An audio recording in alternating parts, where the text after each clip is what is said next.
যদি বেঁচে যায় তো ভালো, ছেড়ে দেবো। তো শর্ট খেয়েছিল, পড়ে গিয়েছিল। তো তো হ্যালো বন্ধুরা, এই কাকগুলো কেন চেঁচাচ্ছে জানো এত? তো তোমাদেরকে জানাই যে ওই যে ট্রান্সফরমারটা দেখছো, ওই ট্রান্সফরমার থেকে একটা কাক শর্ট খেয়েছে, দিয়ে পড়ে গিয়েছে। তো এখনও বেঁচে আছে, তবে আমি যতটা চেষ্টা করছি ওকে বাঁচাবার চেষ্টা করছি। ঠিক আছে, দেখো এখনও বেঁচে আছে, নড়াচড়া করছে। তো এখন ঘায়েল হয়ে আছে।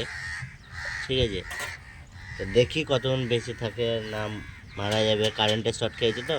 তো আমি যতটুকু পারলাম, চেষ্টা করলাম ওকে বাঁচাবার।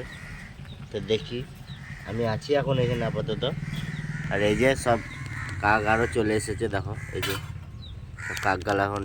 আর এইখান থেকে শর্ট খেলো আর পড়ে গিয়েছে। এখন দেখছি আস্তে আস্তে সুস্থ হচ্ছে, এই যে নড়াচড়া করছে। প্রথমে তো একবারেই পারছিল না, বসতেও পারছিল না, এখন একটু নড়াচড়া করছে। তো জীবনে তো কাক লাটতে পাইনি, তাই আজ প্রথম এই কাকের গায়ে হাত দিলাম, দেখো। তো জানি না কাকটা এখন বাঁচবে না মরে যাবে। তো ভিডিওটি যদি ভালো লাগে বন্ধুরা, অবশ্যই লাইক কমেন্ট করে পাশে থেকো। এই যে, ঠিক আছে, জীবনে প্রথম কাক লাগলাম, দেখো। যদি বেঁচে যায় তো ভালো, ছেড়ে দেবো। তো শর্ট খেয়েছিল, পড়ে গিয়েছিল। তো আমি একটু মুখে জল দিলাম।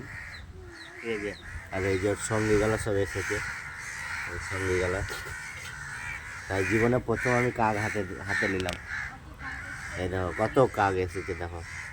তো চলো বন্ধুরা, যদি ভিডিওটি ভালো লাগে অবশ্যই লাইক কমেন্ট করে পাশে থেকে আমার ঘাড়ে বসে নিলাম, দেখো।